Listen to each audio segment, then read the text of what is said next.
जिंदगी में ये हुनर भी आजमाना चाहिए। जंग अगर अपनों से हो तो हार जाना चाहिए। रोमन कैथोलिक चर्च के लीडर पोप फ्रांसिस ने अपनी रिटायरमेंट स्पीच से पूरी दुनिया को एक पावरफुल मैसेज दिया था, जिसका रिलीजन से कुछ भी लेना देना नहीं था। In this video, I'm going to talk about his beautiful speech and why family is a place of forgiveness.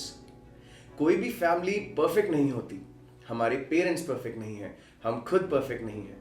ना ही हम परफेक्ट इंसान से शादी करते हैं और ना ही हमारे बच्चे परफेक्ट होते हैं। ये हो ही नहीं सकता कि हम हमेशा एक दूसरे की एक्सपेक्टेशंस पर खरे उतरें। इसलिए कंप्लेंट्स तो रहेंगी ही, और ऐसा भी नहीं होगा कि हमेशा हम एक दूसरे के पॉइंट ऑफ व्यू के साथ अग्री करेंगे, और डिफरेंस ऑफ ओपिनियन होगा ही नहीं। उसने मुझे डिसअपॉइंट किया, ये फीलिंग भी आनी बंद नहीं होगी। रीजंस भले ही चेंज होते रहेंगे, लेकिन टाइम पे कन्फ्लिक्ट्स आती रहेंगी। There is no such thing as healthy marriage.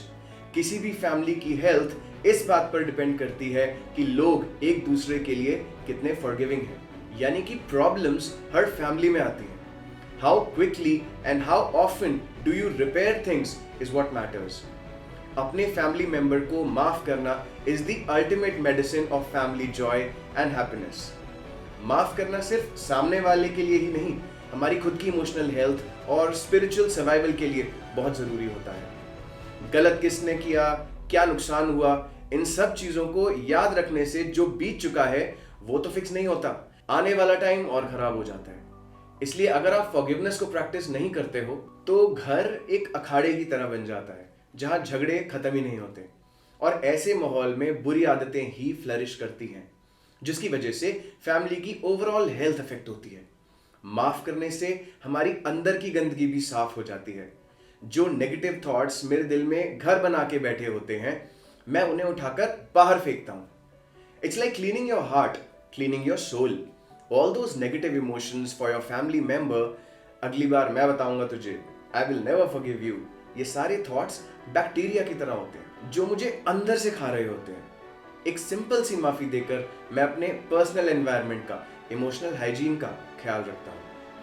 कोई भी गलती इतनी बड़ी नहीं होती कि उसके लिए माफ ना किया जाए, लेकिन जो इंसान माफ नहीं करता उसका मन कभी शांत नहीं रह सकता।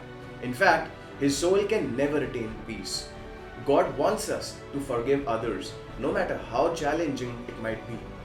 ऑन द अदर हैंड, माफ ना करना is evil. It's like consuming poison. ये एक जहर की तरह काम करता है, और जो माफ नहीं कर पा रहा उस इंसान को अंदर से मार देता है।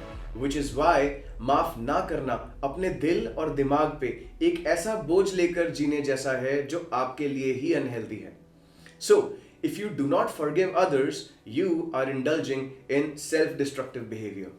Your heart becomes a feeding ground for bacterial thoughts. इसलिए अगर हम माफ नहीं करते तो हम बीमार पड़ जाते हैं। हम फिजिकली, इमोशनली और स्पिरिचुअली बीमार होते हैं, और इसका नुकसान हमें ही होने वाला है। For this reason, the family must be a place of life and not a place of death, a place of forgiveness, a place of paradise and not a place of hell.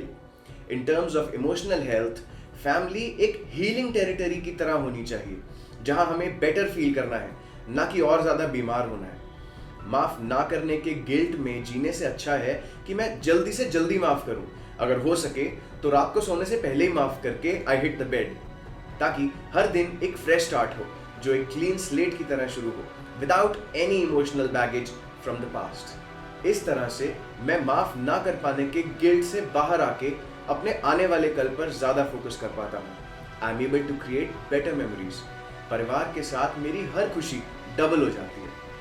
Family आपका सबसे बड़ा support structure बनाया जा सकता है, और इसके लिए आपको छोटी छोटी बातों का ख्याल रखना होता है। मेरी मजाक से किसी को दुख तो नहीं पहुंच रहा, मैं किसी को झूठ तो नहीं बोल रहा, मैं सामने वाले के पॉइंट ऑफ व्यू को समझ पा रहा हूं या सिर्फ अपने बारे में ही सोच रहा हूं। After all we are family, हम दुश्मन तो है नहीं। अकेले आप ही नहीं हो जिसकी लाइफ में चैलेंजेस हैं, और सपोर्ट की जरूरत सभी को होती है। इसलिए लड़ाई झगड़े तो हर परिवार में होते हैं, बस कभी एक दूसरे का हाथ नहीं छोड़ना है। That's what matters.